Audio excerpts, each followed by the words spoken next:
अहो आश्रम बाटवला या बहिणीने, हिला शासन करा. कालचा मुद्दा परत एकदा लक्षात घ्या. धर्मातल्या जाती बाजूला काढून टाकल्या की धर्म कधीही श्रेष्ठ आहे. आणि तिथे मतंग ऋषींनी पण हाच सल्ला सर्व शिष्यांना दिला. अरे जात कोणती आहे ती बघू नका. तुम्ही कधी स्वच्छ केलंय का आश्रम? नाही, त्या आश्रमामध्ये घाण करून ठेवायची आणि दुसरं कोणी साफ करत असेल तर तिला तुम्ही शिक्षा द्यायला माझ्याकडे आणता. अरे तुमच्यापेक्षा ही शबरी मला अधिक प्रिय आहे. आणि मतंग ऋषींनी तिच्या मस्तकावरती हात ठेवला. शबरीला बोध झाला आणि शबरीला भगवंताचं दर्शन होईल हा विवेक जागृत करून दिला. विवेकी सदा एक देवासिका.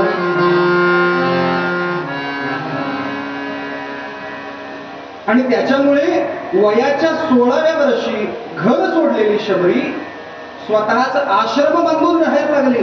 रोज सकाळी उठायचे, रस्ते साफ करायची, झाडाची फुलं आणून ठेवायची परडीमध्ये, झाडाच्या वरती चढायची.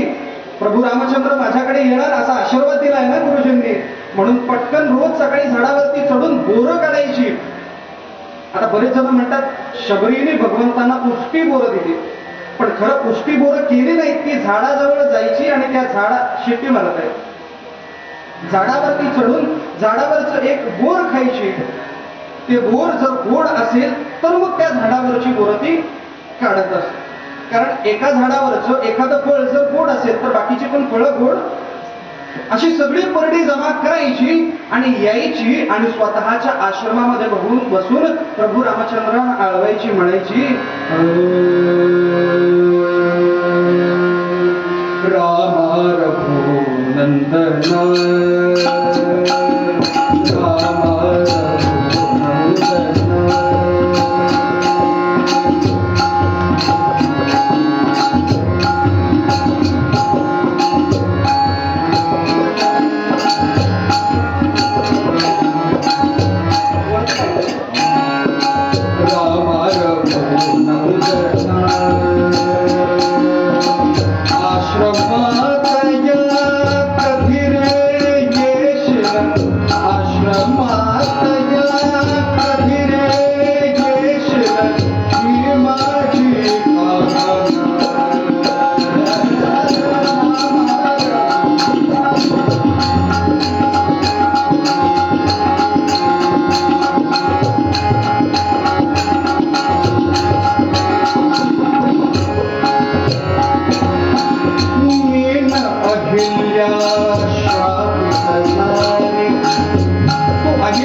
देवाला तर अभिषेकाला मंत्र लागतात, मला तर मंत्र सुद्धा येत नाही.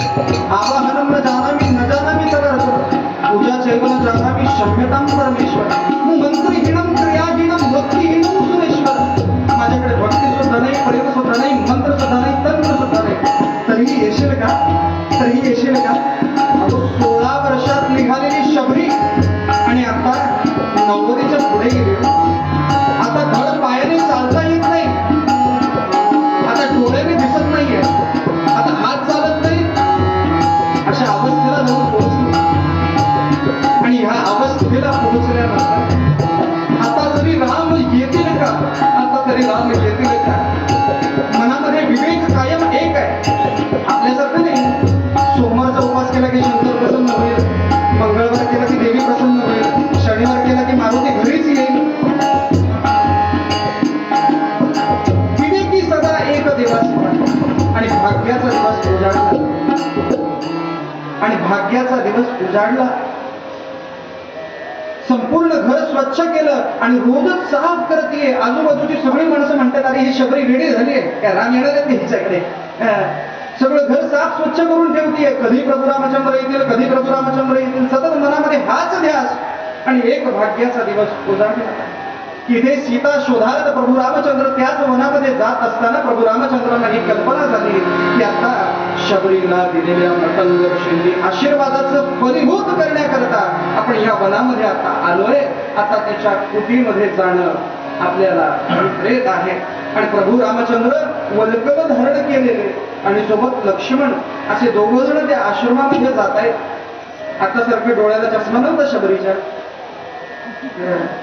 मोबाईल मध्ये झूम करून बघत नसे ती सकाळपासून संध्याकाळपर्यंत टीव्ही मध्ये माझ्या नवऱ्याची बायको, तसं नव्हतं तिचं. मालिकावाल्यांनी पण कमाल केली. पहिली मालिका 1 सासूंची, दुसरी मालिका 2 सासवांची, नंतर 7 सासवांच्या मालिका. बहुतेक हे प्रकरण आता कौरवांपर्यंत जात आहे. जय जय मालिका बघत नसे ती. मोबाईल वरती काय तिचं रोज व्हिडिओ कॉल, व्हॉट्सअप, फेसबुक असं काही नव्हतं. त्याच्यामुळे दुरून कोणीतरी येताना तिला दिसलं. अस्पष्ट आकृत्या दिसल्या आणि 2 कोणीतरी अजान बाहू पुरुष माझ्याकडे येत आहेत.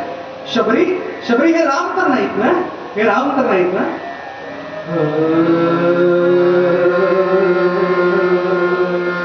थोडी बदलायचं. शबरी, अरे हे राम तर नाहीत ना? रामांची ओळख पटवण्यासाठी मतंग ऋषींनी मला 5 गोष्टी सांगितल्या होत्या. आठव शबरी, आज जर नाही आठवलंच तर तुला उपयोग काय? आठव. मतंग ऋषींनी सांगितलं होतं की प्रभू रामचंद्र येताना त्यांना ओळखण्यासाठी एक मार्ग आहे. प्रभू रामचंद्र जेव्हा येतील, पहिली कोणती घटना होती? आठवलं. प्रभू रामचंद्र जेव्हा येतील तेव्हा ते एकटे येणार नाही, ते दोघे येतील. अस्पष्ट दोन्ही आकृत्या दिसत आहेत. अरे हो, 2च. आणि दुसरं सांगितलं होतं की त्यांच्या माथ्यावरती जटाभार असेल. हो हो हो, जटाभार पण आहे त्यांच्या माथ्यावरती. तिसरी काय गोष्ट सांगितली होती? आठवलं. त्यांनी सांगितलं की प्रभू रामचंद्र जेव्हा येतील तेव्हा ते अजानुबाहू शरीराचे असतील. म्हणजे त्यांची हात हे गुडघ्याच्याही खालपर्यंत असतील, असे अजानुबाहू स्वरूपाचे असतील. बघितले, हात सुद्धा गुडघ्याच्या खाली आहेत. तिसरी गोष्ट आठवली. आता फक्त 2 गोष्टी मॅच झाल्या की प्रभू रामचंद्र आहेत हे कन्फर्म झालं. आठव, चौथी गोष्ट आठव शबरी. हो हो हो हो हो, आठवलं की दोन्ही जी लोक आहेत ती एक दुसऱ्यांची भाऊ असतील, ते बंधू असतील. बहुतेक दोघांचे चेहरे सारखेच दिसत आहेत. हे दोघे जण भाऊच आहेत. चौथी गोष्ट कन्फर्म झाली. आता शेवटची कन्फर्म झाली की समजायचं रामचंद्र आले. आठव जो गाव शबरी. अरे संपूर्ण आयुष्य ज्या प्रभू रामचंद्रांच्या दर्शनाकरता तू वेचून काढलेस, ते रामचंद्र आज तुझ्याकडे येऊन उभे आहेत. आठव. आणि आठवली की मतंग ऋषींनी सांगितलं होतं की प्रभू रामचंद्र जेव्हा येतील तेव्हा त्यांच्या गळ्यामध्ये वनमाला धारण केलेली असते. त्यांच्या गळ्यामध्ये माळ दिसतीये, पण ती वनमाला आहे का? ती वनमाला आहे का? जसे जवळ प्रभू रामचंद्र आले तसे पटकन शबरीने विचारलं, तुमच्या गळ्यामध्ये जे धारण केलंय त्याला काय म्हणतात? आणि प्रभू रामचंद्रांनी सांगितलं की ह्यांना वनमाळा असं म्हणतात. बस आनंदाचा दिवस उजाडला. अहो, प्रभू रामचंद्रांना पटकन आणून बसवलं आणि सांगितलं, एवढ्या दिवसापासून होतात कुठे? तेव्हा प्रभू रामचंद्रांनी उपदेश केला, शबरी, मी तुझ्या विवेकाची परीक्षा पाहत होतो. विवेकी सदा एक देवा. आतापर्यंत मनामध्ये तुझा प्रश्न होता, राम येतील की नाही येतील. पण आता मरणात प्रसंगी तुझ्या मनामध्ये हे आलं की जिथपर्यंत तू येत नाही तिथपर्यंत मी माझे प्राण सोडत नाही. प्रभू रामचंद्रांचं पदप्रक्षालन केलं आणि नंतरची सगळी कथा रम्य आहे, आपल्या सर्वांना माहिती आहे. प्रभू रामचंद्रांना खाण्याकरता फळं दिली आणि शेवटी स्वतःची ज्योत प्रभू रामचंद्रांमध्ये विलीन केली. आणि शबरी विवेकी झाल्यामुळे तिचा अधिकार इतका मोठा की प्रभू रामचंद्रांनी रामचरितमानस नावाच्या ग्रंथामध्ये शबरीच्या वर्णनाचे जवळजवळ 9 दोहे लिहिले. ज्या 9 दोहांमध्ये शबरीच्या भक्तीचं कौतुक प्रभू रामचंद्राने करावं इतका अधिकार. कारण प्रभू रामचंद्रांच्या भक्तीला जो कोणी जातो मग तो कोणीही असेल. पाही नकही गतिपती पावन राम भज तुझे सख मना कणिका अजामिल ध्यान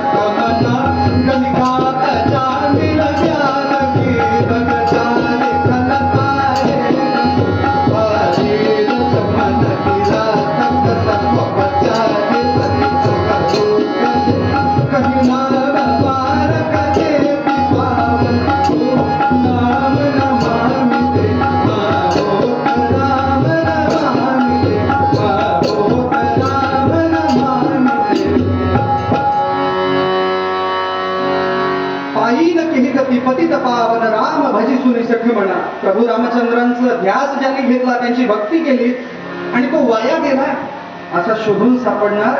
पायी नक्की गती पतित पावन राम भजी सुनी सखी म्हणा गणिका अजामिल. अहो जिथे कान्होपात्रासारख्या वैश्याला सुद्धा भगवंताने स्वतःच्या पायाजवळ स्थान दिलं. गणिका अजामिल व्याध गीध अगदी जटाईपासून सगळ्यांचा उद्धार केला. हो गजादी खलता रे गणा. अहो जिथे गजेंद्र नावाच्या हत्तीचं प्रभूंनी मोक्ष गती प्रदान केली, गजेंद्र नखरोद्धार करून गजेंद्राला मोक्ष गती दिली, असे प्रभू रामचंद्र गजादी खलता रे घन आभीर जमन किरात खस. अगदी सामान्याती सामान्य अति कनिष्ठाती कनिष्ठ आणि त्याही पेक्षा सांगायचं झालं तर शूद्राती शूद्र लोकांपर्यंत प्रभू रामचंद्रांनी सर्वांचा उद्धार केला. अहो जिथे वाळ्या कोळ्याला वाल्मिकी बनवलं असे प्रभू रामचंद्र आपल्यावरती कृपादृष्टी ठेवणार नाही असं आपल्याला वाटतं का? पण त्याच्याकरता विवेकी सदा एक देवाची पाहे, सदा बोलण्यासारखे चालत आहे. विवेकी सदा एक देवाचे पाहे. एकदा का विवेकाने त्या भगवंताला बघितलं की सगळे प्रश्न सुटतात. पुढची ओळ महत्वाची. विवेकी सदा एक देवासी पाहे, सगुणी भजे लेश नाही भ्रमाचा. बऱ्याच वेळेला मनामध्ये हा प्रश्न येतो की भगवंत निर्गुण आहे की सगुण आहे. देवाला प्रार्थना करायची झाली तर मंदिरातच जावं की घरात बसून सुद्धा प्रार्थना तो ऐकतो, असा प्रश्न असतो की नाही माणसाच्या मनात. पुरोगामी लोक म्हणतात की नाही राम मंदिराची काय गरज होती, तुमचा राम तर चराचरात आहे ना. सहस्र शीर्षा पुरुष सहस्राक्ष सहस्रपाद सदुशांगलम पुरुष सुद्धा नाही समजलं. याच्यावरती मोरोपंत फार सुंदर आर्या लिहितात. भूजल तेज समीर खशशिर विकाष्टादिकी असे भरला अवघे स्थिर चर व्यापोनी तो जगदात्मा दशांगुळे पुरला. प्रत्येकाला रामाला आवाज नाही द्यायचा. भूजल तेज समीर खशशिर विकाष्टादिकी असे भरला स्थिरचर व्यापुरी अवघे जगदात्मा दशांगुळी उरला. सगळीकडे तो स्थित आहे. विठ्ठल जळी स्थळी भरला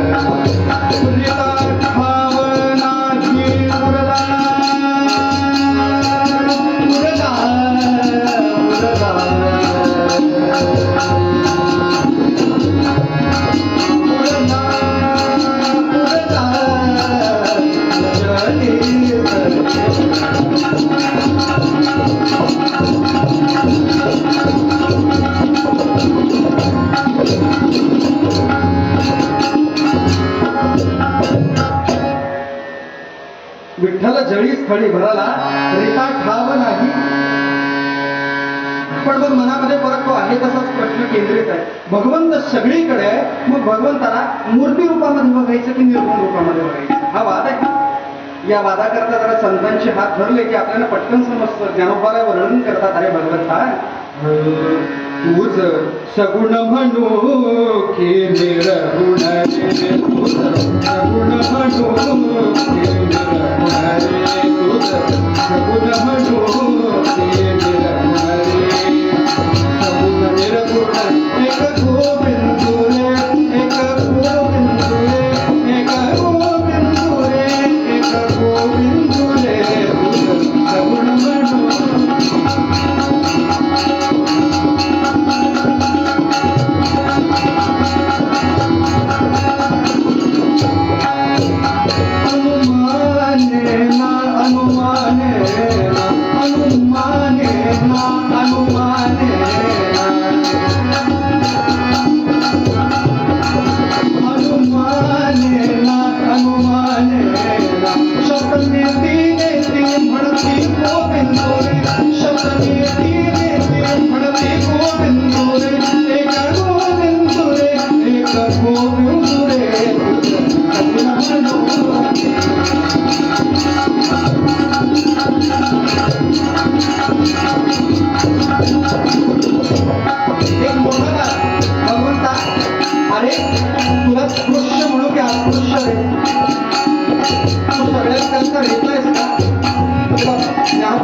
म्हणू. गावातला म्हसोबा असू दे, रेणकोबा असू दे, चेडोबा असू दे, गणपती असू दे, पार्वती असू दे, शंकर असू दे, सर्व देव नमस्कार माधवा इति गच्छति. ज्या पद्धतीने पावसाचं पाणी आकाशातला खाली पडलं, बाजूला समुद्र आहे, सगळीकडचं पाणी वाहून वाहून वाहून वाहून कुठे जाणार? समुद्राला जसं जाऊन मिळतं तसं सगळ्या देवांना केलेला नमस्कार शेवटी कोणापर्यंत? तो एका प्रतीच जातं, कारण एको ब्रह्म द्वितीयो नास्ति. हे भगवंताचे वेगवेगळे डिपार्टमेंट्स आहेत. भगवंत कसा आहे? एकच आहे. आता ग्रामपंचायतीमध्ये जर मला कर सारा भरायचा आहे, शेत सारा भरायचा आहे, तर त्याच्याकरता वेगळी खिडकी आहे. मला जर जमिनीचा उतारा काढायचा आहे त्याच्याकरता वेगळी खिडकी आहे. सातबाऱ्याकरता काही काम आहे त्याच्याकरता वेगळी खिडकी आहे. मला जर काही तंटा गावामध्ये झालाय, तसा तंटा होत नाही पण झालाय, त्याला सोडवण्याकरता वेगळी खिडकी आहे. पण सरपंच किती आहे? प्रत्येक जागी वेगवेगळे आहेत का? अशा पद्धतीने तुम्हाला बुद्धी पाहिजे, गणपतीचं स्मरण करा. तुम्हाला शक्ती पाहिजे, देवीकडे जा. तुम्हाला वैराग्य पाहिजे, भगवान शंकरांकडे जा. आणि सर्व गुण संपन्नता, वैष्णवादिके ब्रह्मादिके सर्व गोष्टी हव्यात, भगवान विष्णूंना शरण जा. हे वेगवेगळे डिपार्टमेंट्स आहेत, पण ह्या सर्वांचा ठाई नमस्कार कोणापर्यंत पोहोचतो? विवेकी सदा एक देवासी पाहि. आता हा प्रश्न सुटतो की भगवंत निर्गुण आहे की सगुण आहे? भगवंत सगुण जरी असला, निर्गुण जरी असला, कसाही असला, तरी त्याला केलेला नमस्कार हा त्याच्यापर्यंत जाऊन. मोरारी बापूंना असाच प्रश्न कोर्टामध्ये विचारला. तुम्ही तर म्हणता राम सगळीकडे आहे, मग अयोध्येमध्येच रामाचं मंदिर पाहिजे असं कशा करता? तेव्हा मोरारी बापू सुद्धा उत्तम उदाहरण देतात. ते म्हणतात हवा सगळीकडे आहे ना, वातावरण सगळीकडे हवा आहे ना, मग टायर पंक्चर झाल्यावर तिथेच हवा का भरणार? हवेला म्हणा ना ये टायर मध्ये घुस घुसणार आहे का जय जय रघुवीर समर्थ. तसं भगवंत सर्वत्र आहे, पण इह डोळ्याने बघावा असा भगवंत जर असेल तर तो साक्षात मंदिरामध्ये आहे. त्याच्या चरणी स्वतःची बुद्धी ठेवा. त्याच्या समचरण दृष्टी पिठेवरी साचिरी, समचरण दृष्टी पिठेवरी साचिरी, समचरण दृष्टी पिठेवरी साचिरी. तेरी माझी हरी मुक्ती राहो, तेरी माझी हरी मुक्ती राहो. आणि जंगलाची माई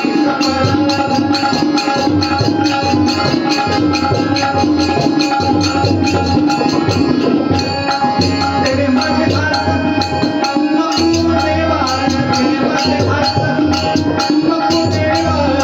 ब्रह्माविकामध्ये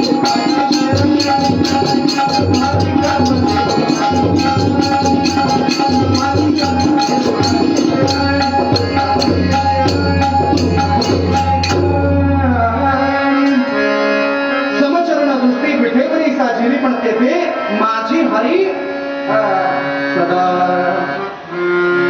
बोलण्या सारखे चालत आहे. विवेकी सदा एक देवासी पाहे. दुसरा प्रश्न सगुणी भजे देश नाही भ्रमा.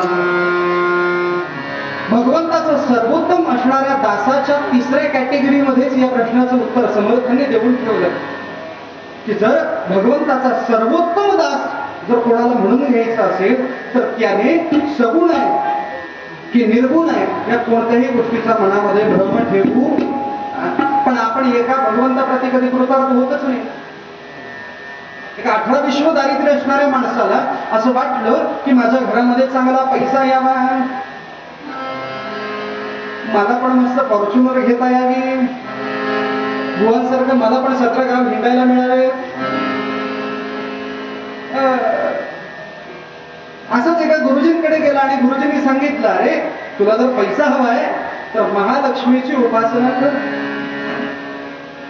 हा गेला बाजारामध्ये आणि बाजारामध्ये जाऊन अतिशय सुबक अशी लक्ष्मीची मूर्त घरामध्ये विकत आणली. अगदी अष्टलक्ष्मी, चारही हातातना धन होती अशा लक्ष्मीचं चित्र मूर्ती त्याने घरी पूजना करता आणली आणि आणून त्याने अगदी देव्हाऱ्यामध्ये सडसडीत